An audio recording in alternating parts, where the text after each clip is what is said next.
Inflation in the United States has reached its highest point since the 1980s in recent years. While there are numerous logical explanations for this significant increase in prices, one factor that stands out is the extreme nature of a capitalist economy. This is a reflection of the current economic climate.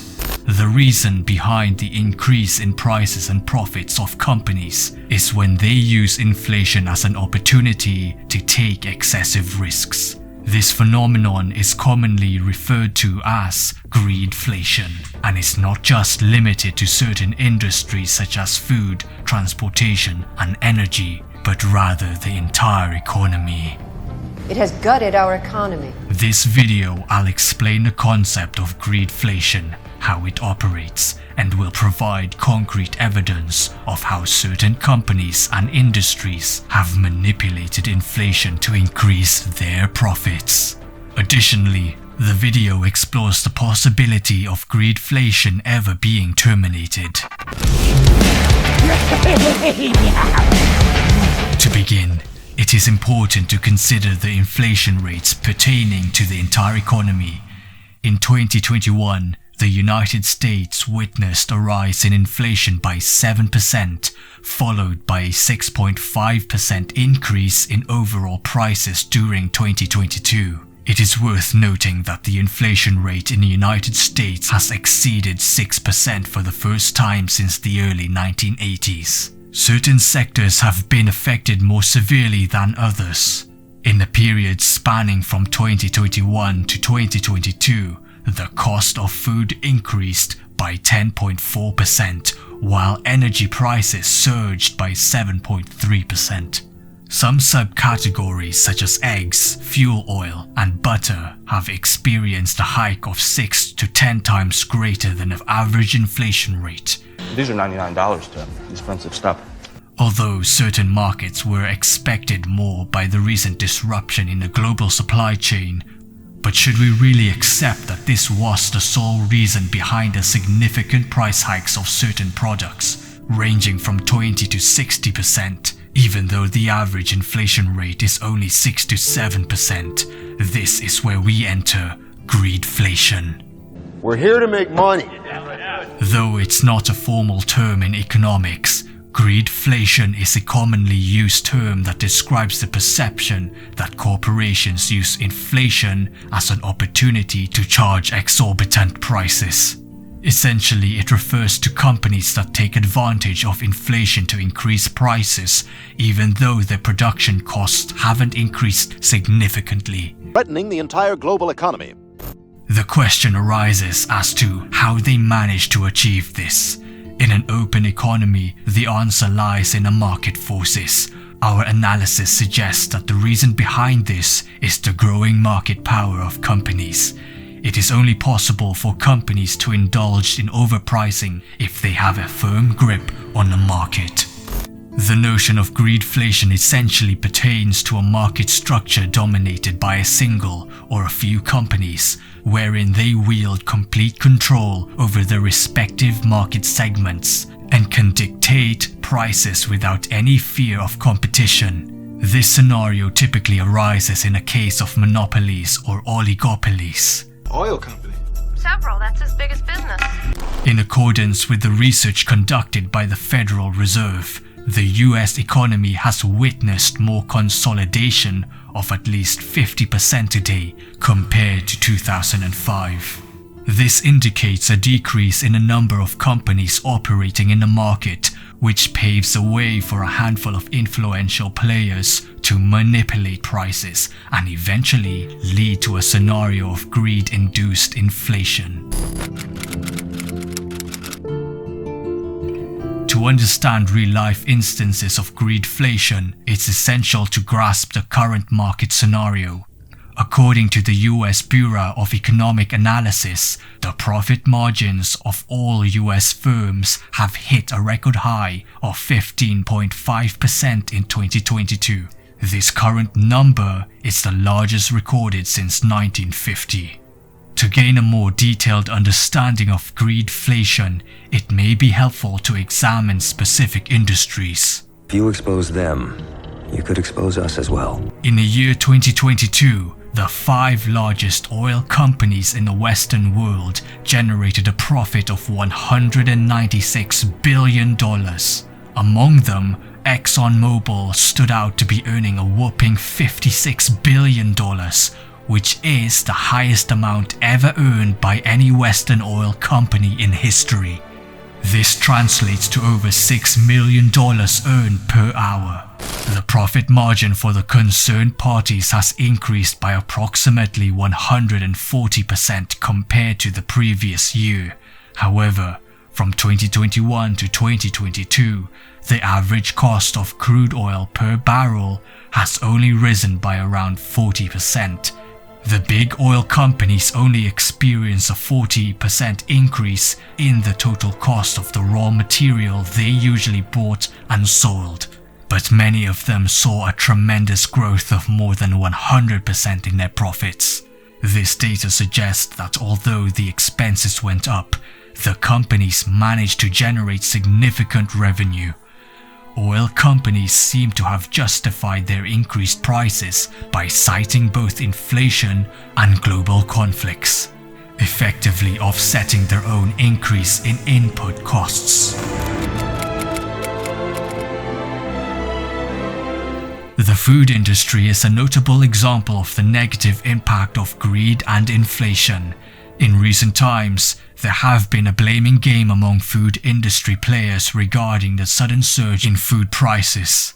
Numerous restaurants have reported that their food suppliers have surged their rates, which have left them with no choice but to hike up the menu prices to sustain their own profit margins. This rise in prices has become a concern for many restaurant owners who thrive to offer quality food at affordable prices to their customers.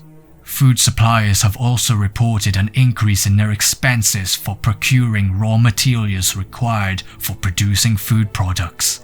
Farmers have been pointing fingers at the increased input costs, including animal feed and food fertilizers, as the reason behind the inflated prices of wholesale crops. However, this explanation falls short in justifying the tenfold increase in some product prices, which have surpassed the average inflation rate. Sorry, but these are just ordinary foods. In July 2022, the CEO of Tyson Food made a significant statement during an earnings call. The company, which is responsible for producing 20% of the beef, chicken and pork sold in the United States, revealed that their price hikes compensated for their increased expenses related to supplies and labor.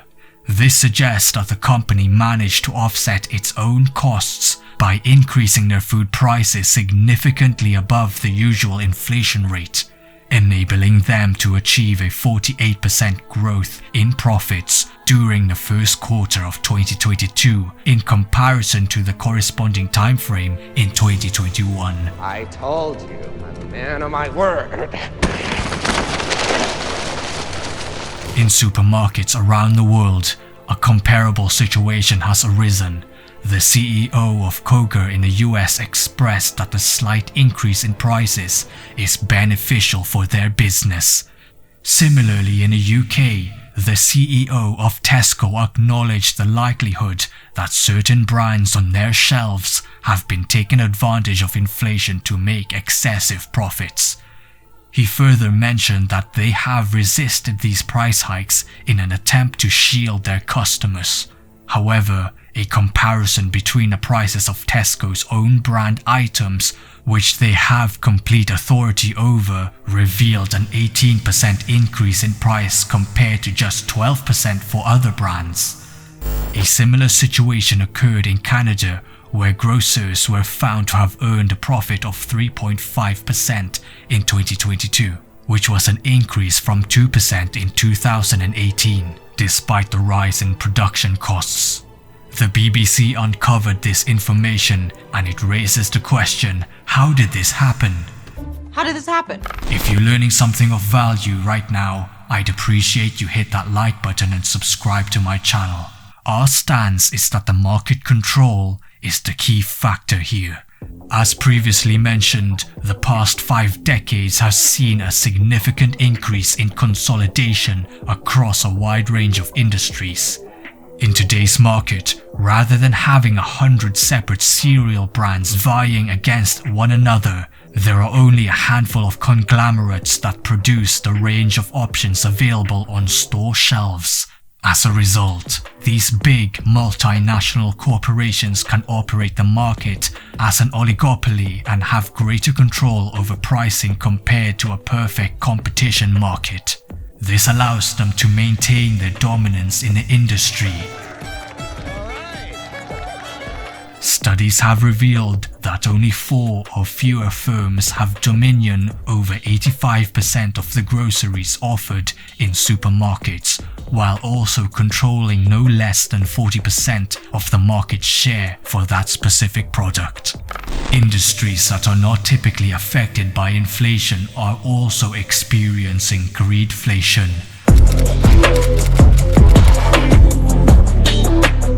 A prime example of this is the credit card industry, which operates largely in the digital sphere and has no significant concerns regarding raw materials in its supply chain.